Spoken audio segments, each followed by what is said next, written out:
I'm going to try this. I'm not a musician exactly, but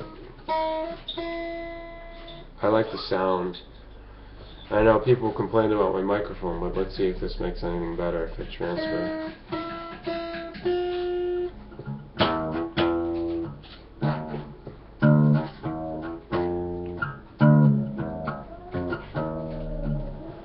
That was smoke on the water, by the way.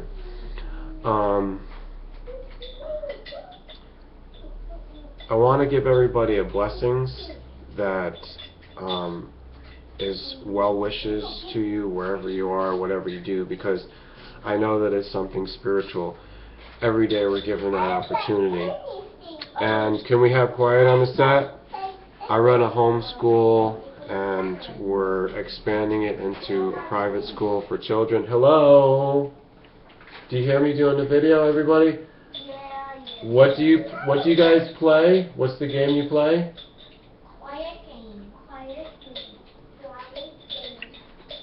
It's called Quiet Game. It's very important for the youth to learn silence. We have too much noise these days, too much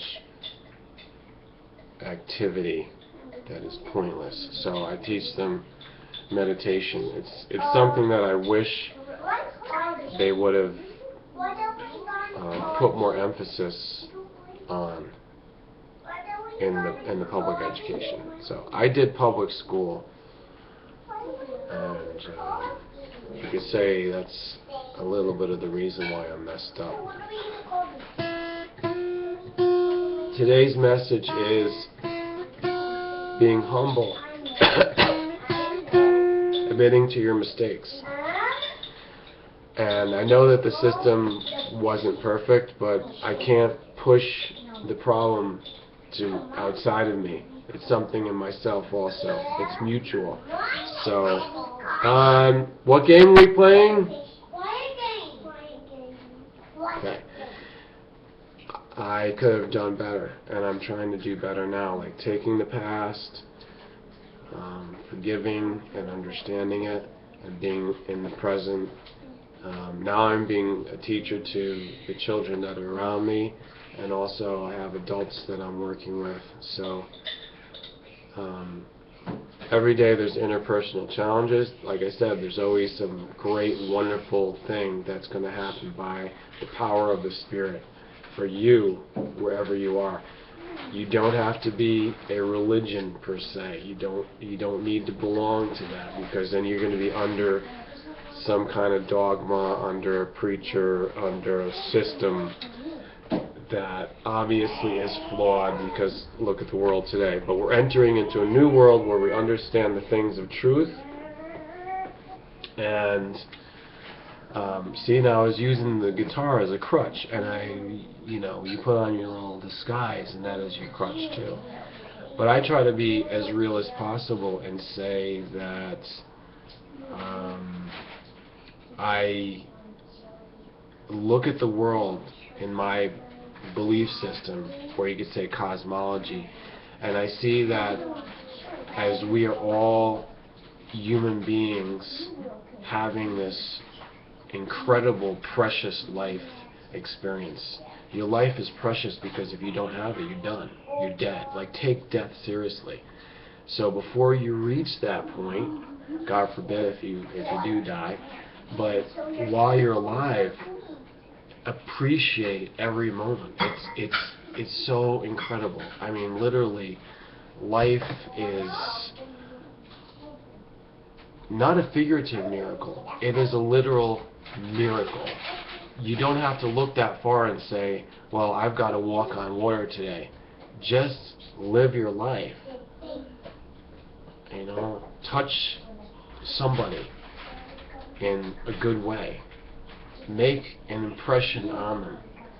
Make them feel happy. Make them feel good about life. And if the only other person that you can touch and reach is yourself, then so be it. You count. You're one of those people. So with that in mind, I wanted to say there are a lot of influences on us, and I don't want to get too complicated right now and analyze it metaphysically or scientifically, but there's energies, there's tendencies, and like I said, an influence on us to do things, and we have to be very careful where these are coming from. So one of the greatest teachers that I know about in history, which is very controversial, people take it however they want, but his name is Yeshua. He's called Jesus Christ. You could say that's his name also. It's a title. Jesus Christ had a lot to say about that stuff. And did he come from God? Well, if you think God as a universal source of good, then I would say it's fact. He did come from that. And many other teachers came from that. I could give you a whole list. At different times of history, there are other teachers. At every time, in fact, the rabbis say there will be a Messiah. How the rest of the people take that Messiah at any given time is up to the people.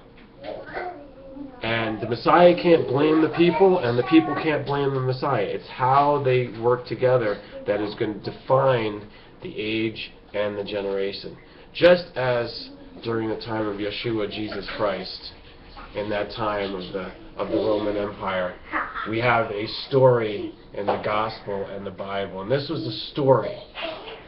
It's telling us something. It's a mixture of literal and figurative and things that we can't figure out now because things have just changed so much. But what is going on right now is probably the most important thing. What's your story right now? Who is your Messiah figure in this generation right now? Who is teaching you?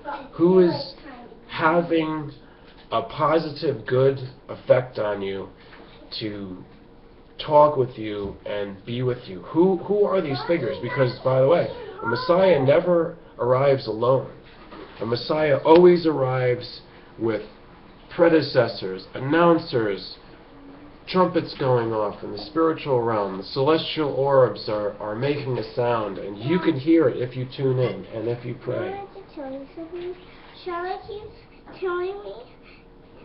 Charlotte said I could.